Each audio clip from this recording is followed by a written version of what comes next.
Okay, so we hook up here. The main thing with these COVID patients is we want to make sure that our connections are tight because we don't want something to come undone and then that's blowing COVID out to everybody. So important to have your connections tight when we're turning patients, especially. Super important that you have enough slack. This extends out. That is like that. You should be your number one concern when you move the patient. How is our tension on the tube? Also your lines. That's like first thing. So second, these are the filters. This is called the HME filter. These green filters you see, the green and blue is the one that goes closer to the connection spot with the patient and the tube. And this one here is on the expiratory limb. That's all details. But basically you have these two filters for the COVID specifically. It prevents the machine from getting contaminated with the disease. So sometimes these get junky. If the patients have a lot of secretions, they can get junky and water can fill up in here. And I had to do it earlier tonight. The nurse noticed that there's you will see condensation and water build up. And sometimes it can trigger them to buck the vent and alarm because it's pissing them off. So we have to come in and empty it. So that's for you guys to do. That's for us to do. Well, you can do it. You can do it, but it's your first time, just call us and we'll kind of show you hands-on. Everything you have not done for the first time, have someone show you, and then at least that's how I learned. Okay, so that's your connections. You always want to make sure you have enough slack. First thing to keep in mind. To ease at the end of the day, all you guys want to know, right, is the tube okay, right? First thing you're going to look at is the end tidal CO2. So when you have all the tracings up here, the end tidal, and I'll show you out on the monitors, is the white one. Your end tidal CO2, you'll see numbers typically between 30 and 40. If you see end tidal waveform, you're ventilating. Because if the tube is not in the right spot, you will lose your end tidal.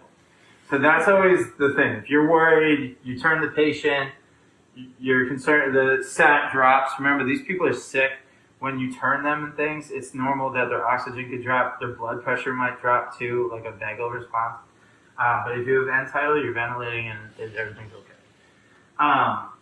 So that's kind of the basic management of the tube itself. Things to keep in mind on these patients: they can get pressure sores on their lips and stuff. If the tube remains in the same spot. Just something to keep in mind. That's really important for not only pressure sores on the mouth, but also making sure the tube doesn't get dislodged. You can take the tubing and tie a tourniquet to keep it still. You know what I mean? Sometimes I tape it, but I won't advise that. So, here you have your air and your oxygen. So we talk a lot about, you're hearing what FiO2 are they on, right? That's their oxygen concentration. So it does not really, for your guys' intensive purposes, the total, so you have, right now I'm at 1.3 liters of airflow and 2.5 of oxygen. So that percentage is you have 73% of oxygen. So that's pretty high.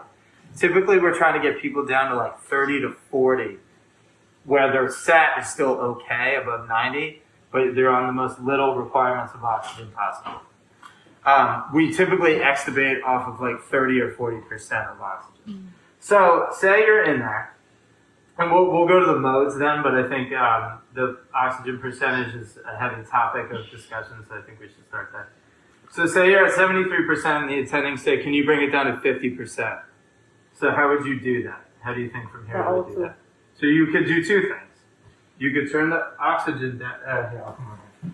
You could turn the oxygen down, and you see this number?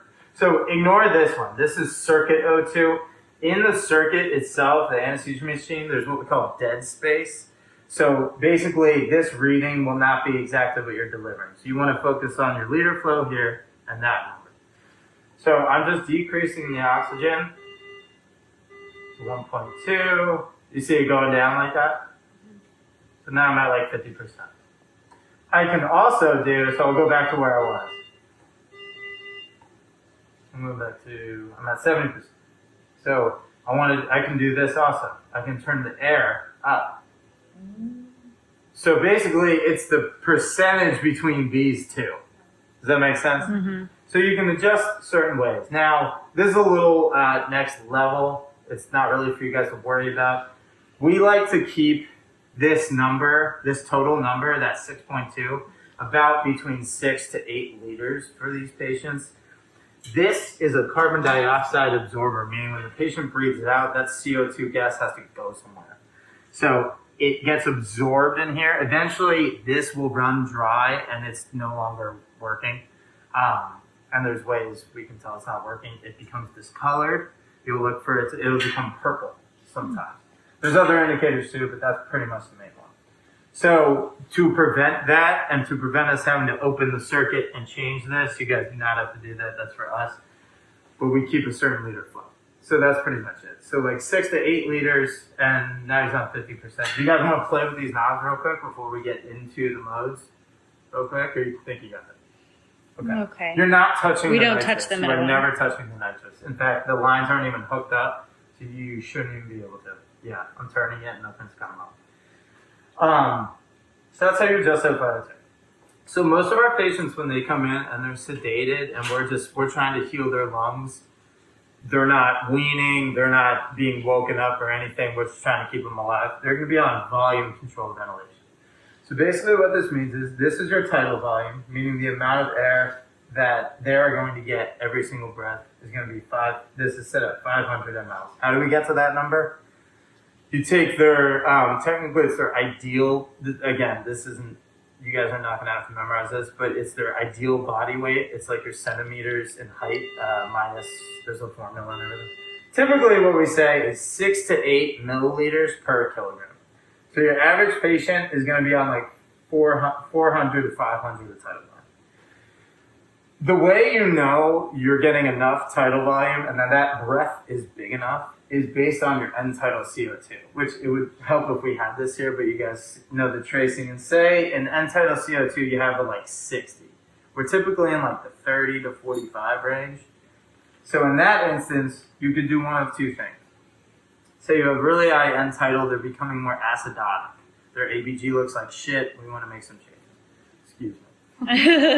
You can do two things. You can increase their tidal volume to 550, or you can increase the respiratory rate. The faster they breathe, the more CO2 they're going to blow off. That makes sense? Mm-hmm. So this is basically like we are demanding they're going to breathe at this rate and get this volume. We are not letting them do anything on their own. So that's what you're going to see a lot of. When they say they're on volume control, you know that they are not weaning. Okay? So now we're going to switch. Does everyone kind of get the basics of that? The other thing we have here, so this, I'll just go through all of them just so you know. The IE ratio, that is how long they're inspiring for 1 second, and we're going to let them expire for 2 seconds. Guys don't really need to focus on that as much, but that's what that number is. It's the amount of time that we're giving them to take a breath in and a breath out. For people who have COPD and terrible lungs, sometimes we'll increase this ratio. It gives them more time to expire, so they're not like we're not like forcing breaths in at a faster rate than their body wants to take. But again, that's not really for you to focus. The PEEP is the other big number. So pretty much what you guys are going to see is what mode they're on, the tidal volume, the rate, and the PEEP. The PEEP is really indicative of how well or not well they're doing. By the way, sit, do whatever. The PEEP, you'll see, it's typically at 5. When we breathe, just standing here, we have an intrinsic PEEP of 5. PEEP is what keeps our alveoli open at the end of a breath, so our lungs don't completely collapse. So these patients, a lot of times, you will see them on like PEEPs at 8. Sometimes if they're really sick, PEEPs are higher than like 14, 16. PEEP is basically going to keep air in the lungs after you exhale. So what that's going to do is they're going to have a higher pressure in their thoracic cage. So basically, if somebody is on high PEEP, you'll see the blood pressure low because blood is not returning to the heart because it's being like compressed. Like the blood physically can't get through. Does that make sense? So the higher the PEEP are, the sicker the lungs are, the blood pressure will also take a hit. Then you're on pressors. It's a whole kick and boot. So that's a course you guys will see a lot.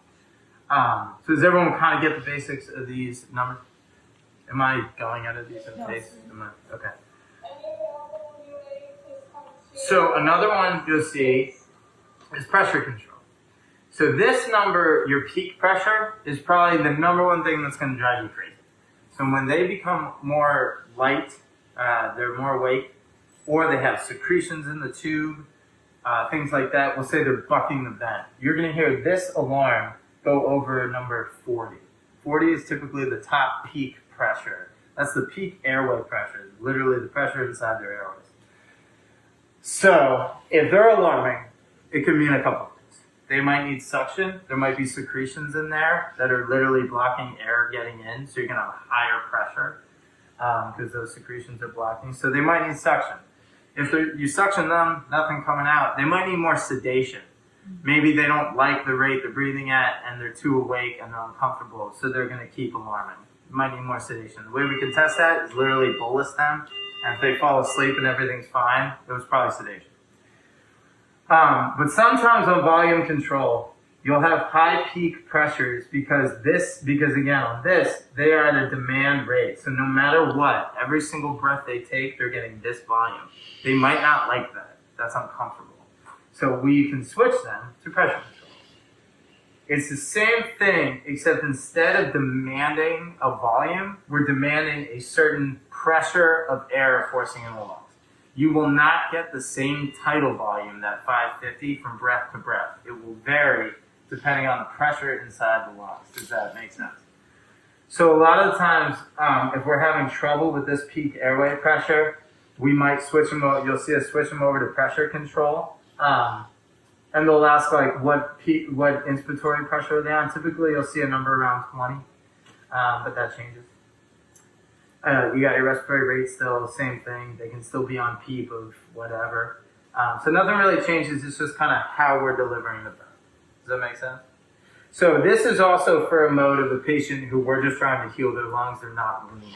Okay, so the volume control and pressure control are typically for patients that are sedated and they are not ready to wean. Cool?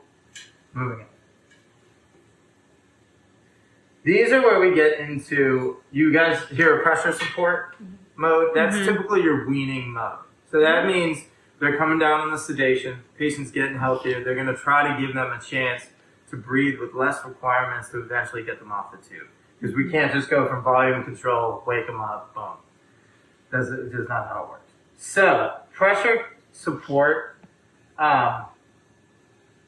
debating how yeah, we'll do this first. Okay, so pressure support is the same thing as the pressure control. They're going to have, this is the same concept that we talked about. We're going to set a pressure to give them a certain tidal volume. The tidal volume might vary. We're not plugging in a set tidal volume. We're giving them a set pressure.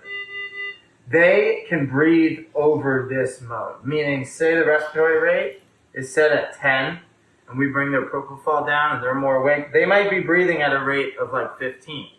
That's okay, because basically this number, when we talk about pressure support, what it is that they're going to get, no matter what this patient does, they're going to get a rate of 10 breaths per minute. However, they can overbreathe it, but their lungs are so sensitive, we don't want those extra breaths that they're taking. We want them to have a good tidal volume. We don't want it to be a baby breath. We want it to be a good breath. So every breath they take is full, so their lungs don't get atelectasis and they get worse. So this is going to give them, for those extra breaths outside of the 10, it's going to help them. It's going to say, okay, he's breathing at 15. For those extra 5, we're going to help him out to get a bigger tidal volume. So it's a normal breath. Did I lose you guys, or are we good? Okay.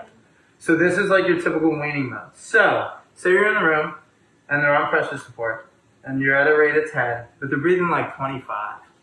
And you like go to turn them or do something, and they're like wide awake. They might need more sedation. They might be in pain. So we could go up on the Dilaudid, we can give them a bolus, we can give them more propofol, things like that. If they are like ready to get the tube out, we might want them super awake. So that's different. But like night shift while we're here, we might want to make them more comfortable. So that could be an indicator. So this is your weaning mode, and again, they're still at a demand rate of 10, but they can breathe over it. Okay, so this is for your patient that is more lightly sedated. They're working them down and to wean the vent, to wean the gut. Everyone okay with that so far? All right. I'm going to show you one more that you'll see, because pretty much that's it. You're pretty much going to be at a volume control or pressure control. These are for your asleep people, and you can tell because they're separated. And these are your pressure support, like weaning ventilation. Sometimes you'll see SIMV. It's basically the same thing as the pressure support. I don't want to confuse you. It's pretty much the same kind of thing. This is also a weaning mode of ventilation. So those are what you're going to see. As far as these numbers, your peaks, airways are what's going to indicate that either the patient's uncomfortable, they're lightly sedated, or they might need some suction. You want to have an idea of where your tidal volumes are if you're not on a volume control. Because if you're on volume control, you know what their tidal volume should be every time. What is it going to be? It's going to be what I've set it at, right? But if they're on pressure control, I'm setting the pressure. So I don't know what tidal volume that's going to yield. We're going to see. The way I would adjust it is if I'm looking at the end tidal CO2 and say they're breathing, their end tidal is like 33, right? Normal's between 30 and 40. And it's rising, they probably need a bigger tidal volume or a faster rate, one of the two, to breathe off that CO2. So that's pretty much it for those modes. There's definitely more we can get into, but I want to go over one more thing and then I'll pause for some questions. Everyone cool with that? Mm-hmm. You will see when they're ventilating, you'll see this is called a bellow. This will be going up and down.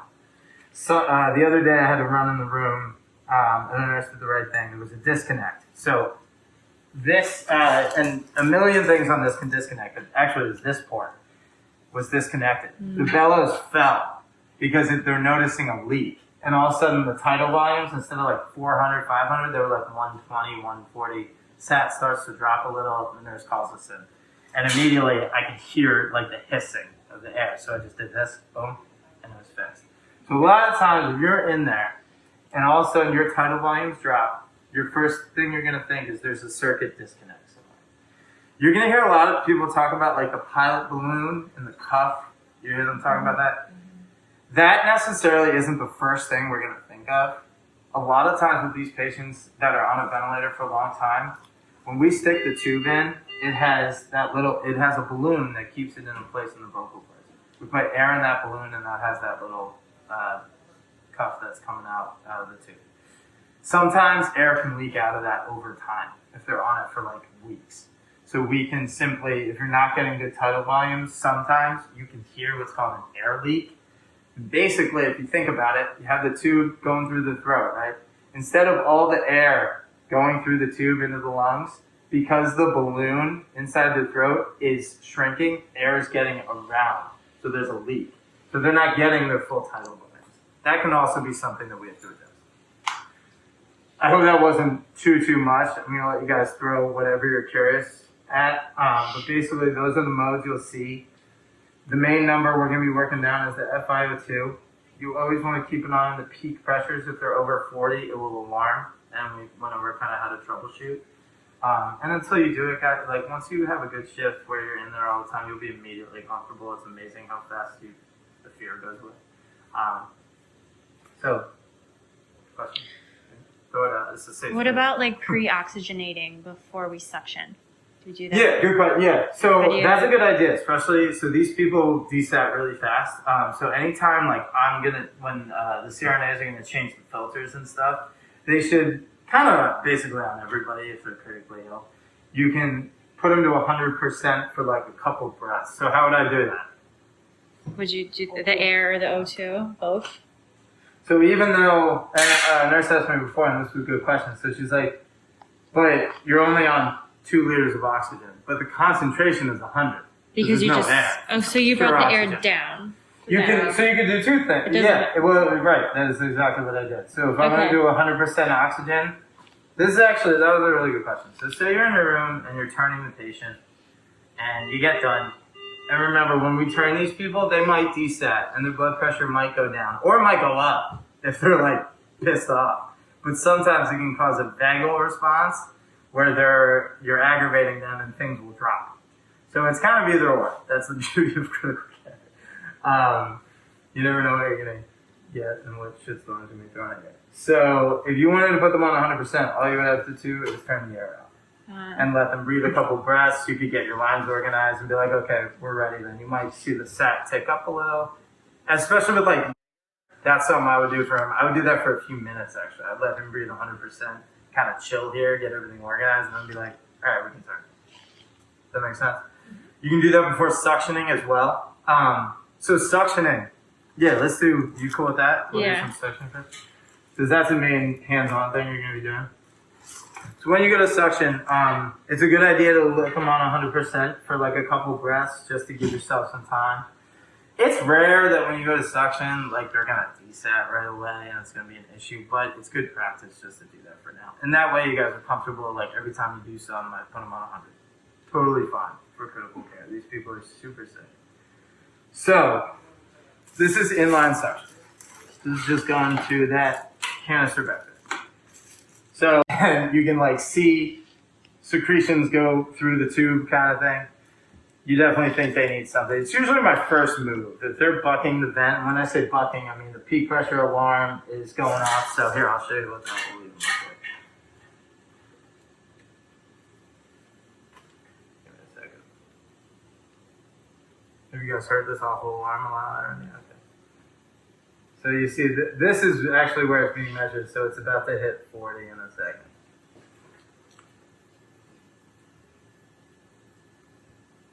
I'm not. There we go.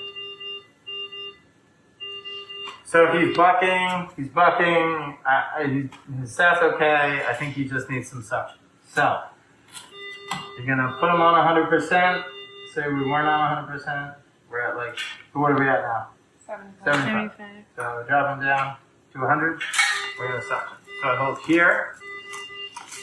And anything you do, guys, just rule of thumb, just always be cognizant and have spatial awareness of your length on the tubing. Also, this is an anesthesia machine.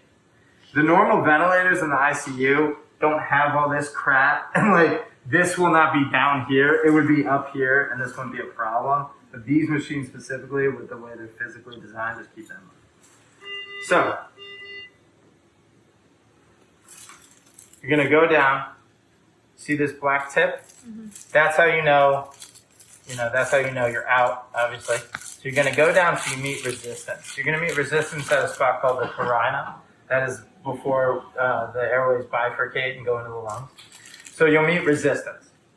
What I do is I typically pull back, this is pretty detailed, but I usually pull back a little so you're not sucking against the actual tissue down there and cause like bleeding. So you go down, I meet resistance, I pull back a little, and then I suck on the way out. You never suction on the way down, you always suction on the way out. So, and sometimes, so I suction him out. He's bucking, he doesn't like it. I give him a second. He's doing 100%. A lot of secretions came out, brown, gross shit. I'm gonna go back in again, but I'm gonna give him a couple seconds, like a couple breaths. So then you go back down again, do the same thing. So yeah, so that's suctioning. Any questions on that? Okay. General questions? Did I kind of go through it? So you just do it a couple times until there's really not a lot of secretions. That's a good question. So typically, like, you don't want to make it. Suctioning can also be dangerous. You don't want to do it too much. So there's reasons you don't want to do it too much, and there's reasons you don't want to do it too little. And we'll close on that. The reasons you don't want to do it too much is you can cause trauma down there on the tissue. Like I said, you could be sucking against like the actual tissue there and cause some bleeding. So it's kind of a PRN as needed thing. I think a good rule of thumb for you guys, if peak pressures are alarming, they probably need suction. If you can physically see secretions in the tube as they breathe, and sometimes you'll see like yellow stuff or brown, that's an indication that you could probably go down. Okay. And also, third would be after you turn, you're moving them, so you're moving things around in the lungs. That's not a bad time to suction either. Okay. I would put them on 100%, take your time, make sure, not so much suctioning, but with turning, make sure, always just take your time and communicate with each other. When you turn, put them on 100%. I would do that. And you have free reign because they will go down on you. Which isn't bad, but it's like, it's going to take them a while to come on. Any questions? Are you only changing the filters now when you can see that there's a lot of stuff in there? We're trying to Someone because... was saying the other night that you're supposed to change them every 24 hours, but then... So it used to be every 12. So at first they were saying change them every 12. Then it became every 24. Now it's as needed. They're expensive, and also every time we do this, we expose all of us to COVID. Right. So here's, they want us to, those clamps that they have on there? They want us to clamp, like me come in, clamp the tube and change it. The danger with clamping the tube is you can literally kill them in an instant. If you clamp the tube and they are not sedated enough and they take a big breath in, it will cause what's called negative pressure pulmonary edema and they will die instantly. So I don't think the juice is worth the squeeze, to be honest. I'm doing I personally, when I'm changing them, I turn off the flows and turn the vent on spontaneous, meaning the ventilator is not delivering breath, so there's no airflow going. That's kind of what I'm personally doing. And trying to have everybody stand away for a second. Okay. General questions on alarms, what to do when, if you're ever in trouble and you're scared, anything come to your mind? If you're ever in the room and a sat is dropping and for whatever reason you're nervous, the two things you can immediately check. You can go to 100% oxygen that we covered, and as long as you have end-tidal CO2, you're ventilated. So that is your fail-safe, okay? So as long as you have that, you're fine. The tube didn't come out or anything, even if you're worried about that, as long as you have end-tidal, you're okay. You lose end-tidal, call. That's a problem. Cool? Any questions?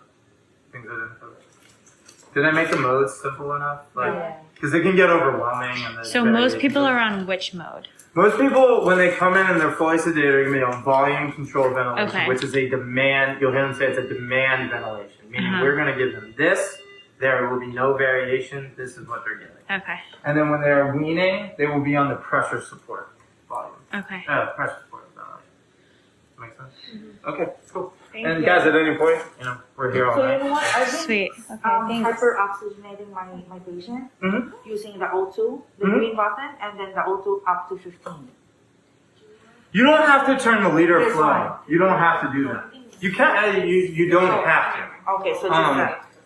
Yeah, so if you're basically, we don't want this liter flow below 6 liters for terribly long, an hour, because like I said, it's more of a mechanical thing. It's not for the patient. No matter what this liter flow is at, if you just have oxygen on, you're at 100%. So even if you're at Yeah, what I noticed is Even if you're at and 1 then liter- FiO2 goes up to 100 too, but this one also goes to 15. you can I turn it I up. try to go up to 15, then You can. I suction, then I go back to. It's not a bad idea to have at least like we said, try to keep 6 liters of flow at all times. So it's not a bad idea, but you don't need to turn it up to 15. Okay. That's actually just it's fine, but it's more just like a waste of oxygen. Okay. But it's fine. It's not a big deal. It's just you don't have to do that because it's all about the percentage The between air and oxygen. I see. So you could be on 2 liters oxygen just like that, and you're still at 100%. Yeah. Makes sense. Interesting. Yeah. So it's all about just the concentration between each other. Uh-huh. Yeah, that was confusing. It is confusing. Now, the only caveat, Somebody told me to do. so guys, the only caveat to that, this is a little tricky, but I'm just gonna try. I don't mean to confuse you, but sometimes if we're changing stuff, I want some liter flow, not 1 liter, but I want 5 in the bag because this bag will actually if you're at a liter, it won't necessarily have enough to fill fully and deliver that big tidal volume. So it's a better idea that you have some flow. Uh-huh. But in the operating room, for instance, when we have patients under anesthesia, this is what it looks like. It's usually 1 and 1, that low. This is a different setting. For this kind of thing that we're doing, they need to be on a higher ventilation, higher liter flow. And it's strictly to keep the machine clean. It's a mechanical thing. What are most of these Question. patients on for FiO2? So that's a good question. So it's on 80%, Uh-huh. maybe 100, because we're just doing anything to keep him. Uh-huh. What His about sets. Pete? And his PEEP will be high. So normal PEEP again is 5. Right. The 8 is not terrible. Anything over 12, they're pretty sick. Okay. So if he's on 16 a PEEP, it's damn. Yeah. That can get better, but if that's going up, that's not good. Uh-huh. If you hit 20 a PEEP, that's when you start talking about ECMO and proning and last stitch effort kind of shit. Uh-huh. Generally. Depends on the patient. Before the PEEP, would you ask? Me? Somebody. before what kind of PEEP? FiO2? FiO2. Yeah. So typically when they come in, they'd be on like 50%. Mm-hmm. And again, we judge that through the ABGs and the SAT. So Mhm. say they're not holding their SAT and they're around like 88 to 90. Usually anything past 90 is okay with these people, but you want it as good as you can get. So sometimes we might be like, we're going a little too fast for them. Maybe they still need like 55% oxygen. Uh-huh. We will you typically do not do wean to extubate, like putting them on that pressure support modes and stuff until they're at like a 40% oxygen and they can still maintain their SAT. They're not getting more acidotic. Their blood gases look good. That's typically where you'd be like, okay, they might be ready. If you're going up on the FiO2, it's like they're not ready to wean. But if you're going down and down, they might be like, all right, we'll try it. They have some people on like 30-35% FiO2. Typically, like when I was in the ICU, it's like if we're at 40, we kind of just leave them at 40 and try to wean the sedation. But they're being a little particular, but that's just me. Mhm. Because sometimes it's like, so they're at 35 and not 40. Great. Huge difference. Well, especially if they're still on a PEEP of like 8, Yeah. you want to get that down, you know? So if they are not, so to sum it all up, if they're not oxygenating well, we can go up on the PEEP, we can go up on the amount of oxygen we're giving them, we can go up on the rate of ventilation, and we can go up on the tidal volume, the actual amount of breaths that they're getting. Does that make sense? Mhm. Main thing to keep your guys safe and out of crisis, make sure that circuit doesn't disconnect. Always know where your lines are. Mhm. It's the best thing I can tell you. Okay. Thank you so Thank Yeah. you. Thank you.